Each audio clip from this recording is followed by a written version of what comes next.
Authors Over 50, Writing in Life's Sweetest Third.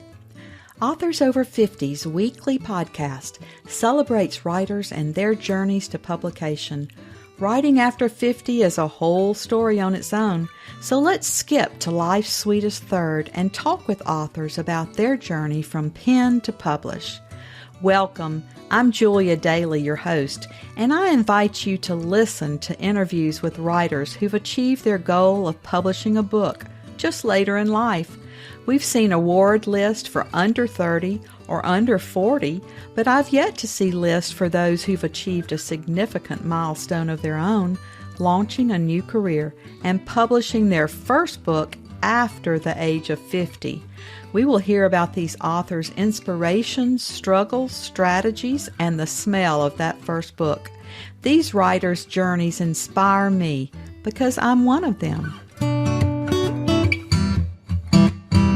My guest today is a women's fiction author whose heartwarming stories are character-driven and embrace the role of family, friendships, and food in our everyday lives.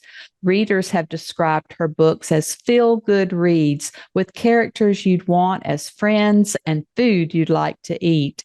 She was born in India, raised in beautiful upstate New York, and settled in Northern California with her husband and 3 children. When she's not lost in books, she loves spending time with her family, volunteering, cooking, tackling the occasion DIY project, and obsessing over her vegetable garden. Welcome to Authors Over 50, Shail Rajan. Thank you. Thanks for having me. Shail, our opening question on Authors Over 50 is always, what took you so long to write your first book? Well, I think in my case, it's a little bit of a different question because I wrote a manuscript. I started about 25, 30 years ago, sitting at work one day, feeling a little bored. I had a laptop in front of me and an idea popped into my head. Never set out to write a whole book. I just wrote a few notes. And the next day at lunch, I had no lunch plans, wrote a few more notes. And over time, it became like a chapter, 1 chapter, 2 chapters, 3 chapters, and it just kept developing. And I had a full manuscript. But I had no intention of ever becoming a published author. I had no intention of ever doing anything with it. It was just for my own personal enjoyment. I loved the characters. I felt like they were my friends. I wanted to give them things to do and food to eat and people to, have relationships with. And it sat on my computer for a very long time. And then I turned 50. And a short time after that, my family went through a very difficult time. And a few months after that, I decided, I need to do something for my kids. I need to bring some lightness and joy and something for them to be excited about into our lives. And so I thought, maybe I'll publish this book. It's sitting there. It's ready to go. And I slapped a homemade cover on it. I put it up on Amazon, and it resonated with people, much to my complete surprise and delight. After that book started doing well, I decided, people are asking me for a part 2. And so I thought, maybe I'll make it a series. And so that was kind of the birth of my Summer Breeze series. It's 2 books in right now. I'm working on the 3rd book right now, and I think it's going to be a 5-book series. I'm pretty certain. I have the ideas already kind of mapped out in my head. So, well, I've heard and understand that unless we write series, we never really earn out. So That's great that you're already that involved in a series, and so many readers of series just gobble them up, and they want you to write faster and faster. They want those characters to live on in their heads. Well, that's interesting. I think sometimes, at least for me, it's been so when the first book came out and people were like, oh my God, what's going to happen next? Or is there going to be a book 2? And then I thought, oh my gosh, people want a book two. I'm going to write a book two. So I wrote book two and it did well. And now people are posting like, I'm so sad that book two is done. Like I miss these characters. Like when do I get to see them again? What's going to happen next? And so for me, it's been on the one hand, so encouraging, so motivating. On the other hand, I'm like,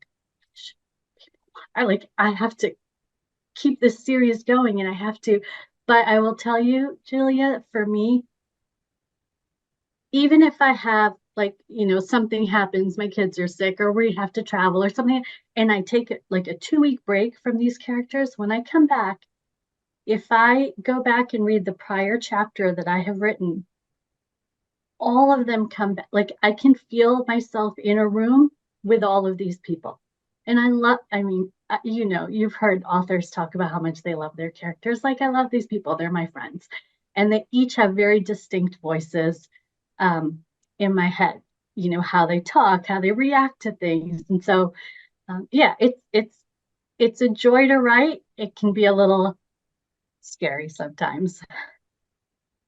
I know that a lot of authors who write series also will write a couple of books or two or three books before they release those. And then they release them in fast, progression after that so that they can keep all of those fans satisfied.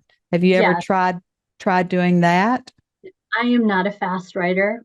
So for me, my idea is always like I have a little bit of not, I don't want to call it insomnia, but if I get up in the middle of the night, it takes me a little while to go back to sleep. But that's the time where I hit that gold mine, where the best ideas come to me. And then I have to let them develop and like, oh, what's this character going to do? And how are they going to react? And wait a minute, did this make sense? But that's when my mind is the clearest and I come up with kind of the plot lines. And then during the day, I can sit down and write them. But I'm not a fast writer. I release a book a year. This year, I'm hoping to do two. Um, but I also have, other voices talking to me for other stories that are not part of this series. So it's like a battle going on. Well, you can write another series with another set of characters. I am struggling with this right now. I have this great idea for a collection. It's not a series, but a collection of standalones with a very similar theme. It's been like brewing in my head for a while now, so we'll see. Yes, I just interviewed someone who carries a little theme throughout her standalone books. It's a piece of jewelry. There's always a piece of jewelry in each of her books. Oh my gosh, I have to tell you, that's what my theme is. Oh my goodness. Well, see, isn't that amazing? Yeah, authors have a lot of the similar, themes that run throughout our books. Yeah. Yeah, this has been brewing in my head. I've been talking to my daughter about like cover design ideas with this one piece of jewelry. And it's, she's like, oh, well, how do we make a full cover? She's a teenager, but she's got really good taste and good ideas. And so I always bounce things off of her. Um, but yeah, we're trying to figure out how to make this one small piece of jewelry the kind of connecting theme across all the book covers, but still have an interesting book cover. I don't know if that makes sense, but yeah. Well, yes. I mean, I can just imagine if it were historical fiction and this piece of jewelry started in a family and it was passed along to different Oh, generations, that would be different than what this other writer was writing. Hers were all different pieces of jewelry, just that's mine. Yeah. yeah, just featuring a piece in each book. So all of that's very intriguing. In my writing, the setting is very much a character. The town, the setting, kind of the surroundings, it all comes very much to life. And I've heard that from a lot of people that they want to go visit this fictional place that I've made up. And so someone was saying that I should write a series where the covers are different parts of a scene of the town. And then when you put the whole set of books together, it creates a full picture. I mean, Like it's a a great idea. jigsaw puzzle. Yeah, Like a that'd be jigsaw great. puzzle. Yeah. It's so creative, but I don't Hmm. know. I'd have to find a cover designer who could take that out of my head and make it happen. At least something maybe on the spines of the book. I can see something running across all the spines that becomes, that might be easier when you have them on a shelf together. Then you would Oh, have that's a something great running idea. across. Maybe it forms that piece of jewelry if it's a necklace or something, going from one cover to the next. I am going to write that down as soon as we're done talking. That's a great idea. That Yeah. would actually work with the jewelry I was thinking about. Yes. Well, so many of our writers love to write and are quite prolific like you, but they find real challenges in promoting themselves and promoting their books. Have you found any publicity that's worked for you to get the word out about your series? So, I have, my creative side, and then I have my business brain. I have an MBA. I'm very process, business, Excel spreadsheets, marketing oriented. And I have tried everything. For me, what works, so I've done in-person events, I've done Instagram, TikTok, Facebook, all kinds of things, Pinterest. I mean, I've done everything. That develops some level of organic sales, like just people are like, oh, this person seems interesting. Let me pick up their books. But the side for me that's been very successful is running paid advertising. I know that's not romantic. It's not, you know, it's very business oriented, but the fact of the matter is that with the least amount of effort and a minimal amount of investment, when the right people see my ads, the people who want to read these books, who, they find them. And once they get them, I have a 9 out of 10 chance that they will love them. So my ads convert. I mean, I don't want to do too much business talk, but they convert really well. And they're reaching the right readers, because when I get my reviews, they're always 5 and 4 star reviews. And people are like, oh my gosh, give me more of these characters. And I think part of it is the stories, the characters are a little bit throwback to kind of a more of a Hallmark life. I think people miss that sometimes, and things have gotten so controversial and difficult, and so many families have gone through, like we did, gone through so much over the past few years, and it's nice to just pick up a book and feel like someone's giving you a hug. Yes.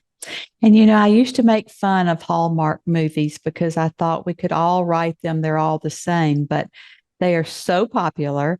My Mm-hmm. family just binges them at Christmas, especially. And I have really gotten hooked on them, even though I know the plot line, I know what's coming. Mm-hmm. They're very comforting. It's like comfort food. I mean, it's like, why do we still make mashed potatoes or homemade mac and cheese, or lasagna? I mean, all these things, like, new dishes are fun to try, but when we're not feeling well, when we're, need our moms, that's kind of where people are go back to. And I feel like that's kind of the underlying theme of my books. Very understandable. Why don't you tell us a little bit about the passage that you've brought to share today and then read so we can hear your tone and Yeah. voice in these books? So the main character in my book is a woman who's been working in New York City. She's had a successful career in finance, very much a la Hallmark movies. She's smart, she's strong, she's well spoken, very successful. But she has had some bad luck with love, and she has decided that um, none of the things in her life are going where she had wanted them to go. She had gotten caught up in this rat race, and her life was progressing. And she's gotten to this point where she's like, you know what, I need to make some changes in my life. I need to do a life pivot. And even though it's going to be hard, it's going to be worth it. One particularly warm afternoon found Callie in her favorite spot on the garden swing to clear her mind. As she started gently swinging, her thoughts wandered back to the idea of opening up an investment firm. Could she go back to that life? She could definitely make a lot of money, but what would things be like? She drifted back to the years she had spent in New York, the crazy hours she had worked, the crazy people she had worked with. No, she was certain she could never, would never go back to that. Remembering the weekend when her sister Nika had forced her to go to the bed and breakfast, Callie said a silent thank you for giving her the nudge she had so desperately needed to change her life. That had been the beginning of the end of her old life. Callie smiled at the memory of sitting around the cozy fireplace with her sister and drinking hot chocolate. The time they had spent there had rejuvenated her, helping her on the road to finding her center again. At that moment, she felt a slight nagging, as if there was an idea that was trying to get to the forefront of her mind. But being a firm believer that trying to force a thought would not help, Callie just let her mind be free. She smiled again at the memory of the bed and breakfast. Sitting on the garden swing, she felt so peaceful and content. A soft summer breeze began to blow, warm and fresh, and then suddenly the idea revealed itself. That's lovely. Thank you. Have you ever considered writing a script for Hallmark? I have been told by many people that I should.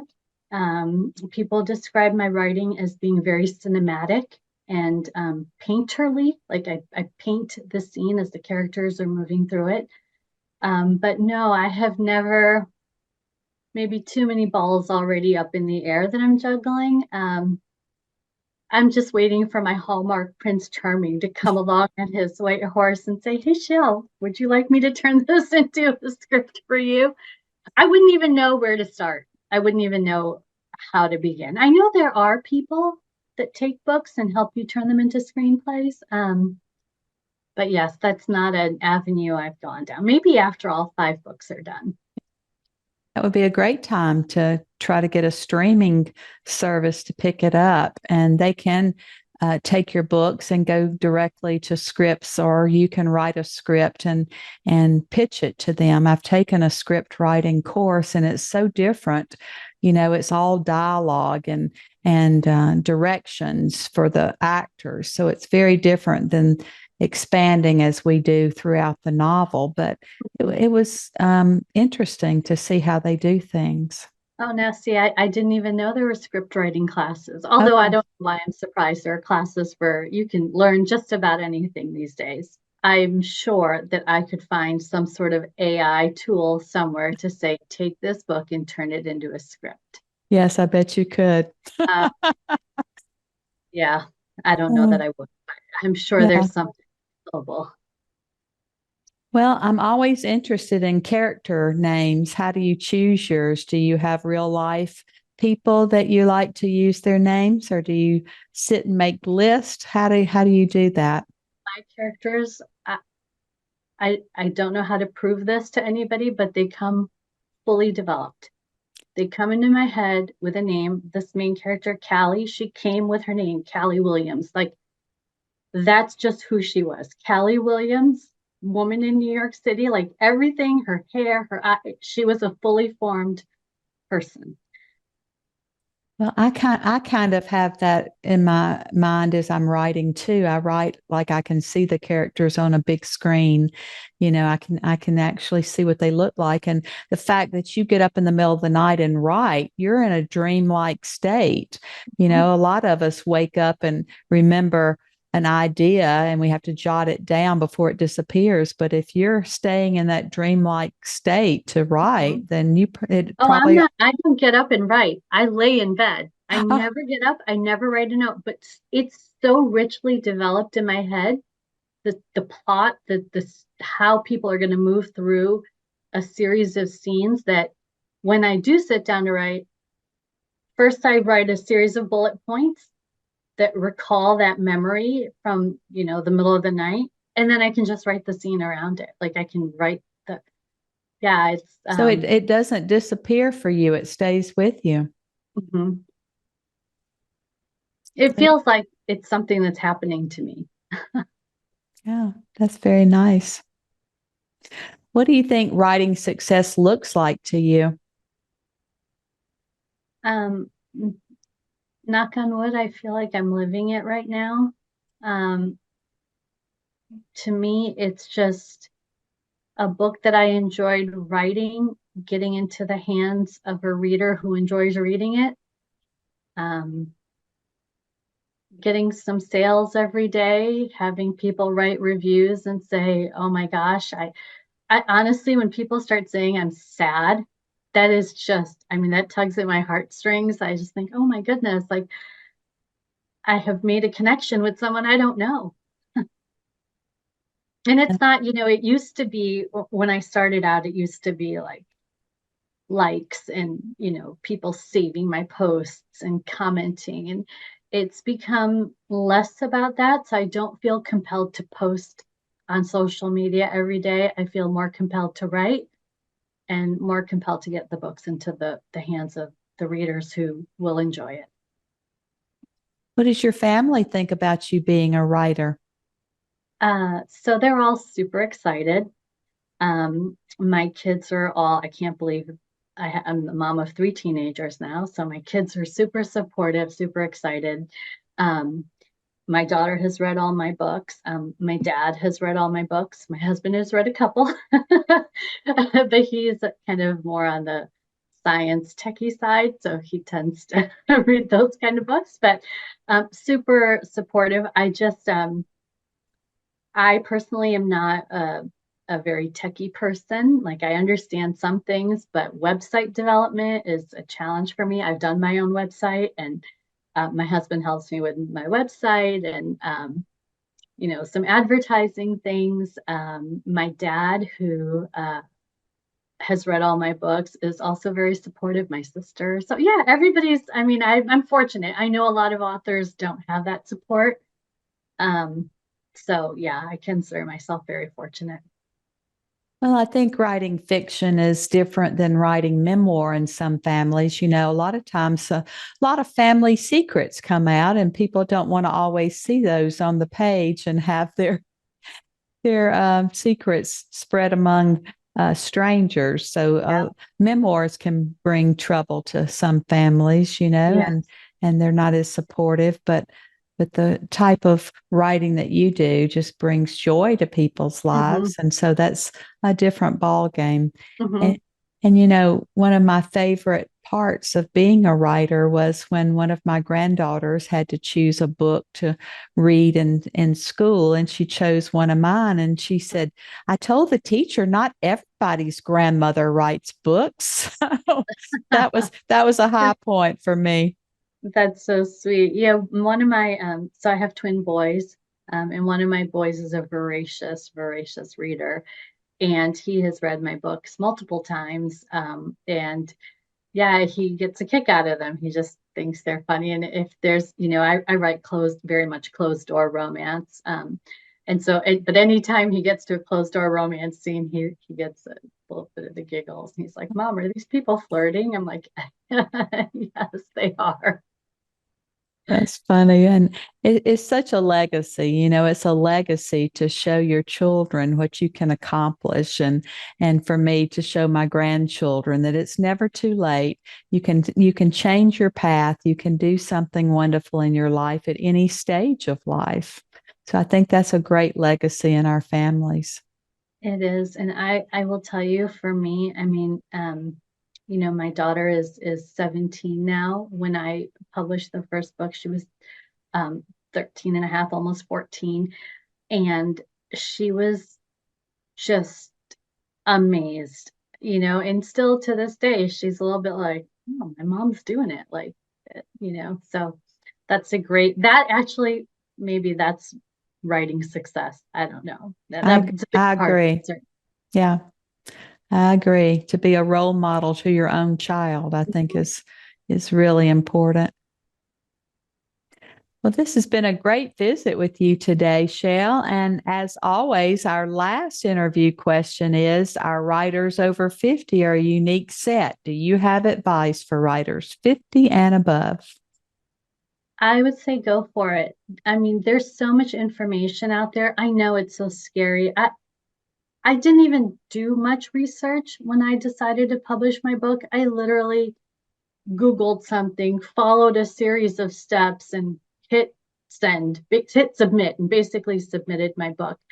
Um, Manage your expectations, but don't let your expectations stop you from trying. Not everybody is going to write a bestseller, but you can write a book and you can publish it and you can find your readers. And it's so important to just give yourself that chance and see what happens. I never even meant to become an author, and now it's like one of the pure joys of my life.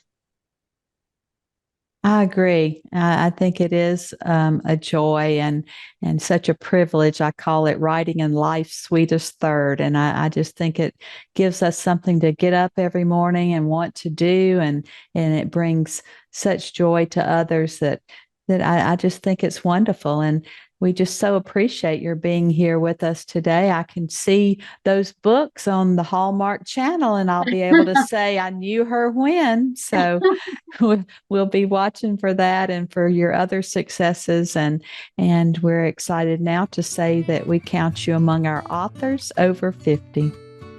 Thank you, Julia. Thank you for joining us today.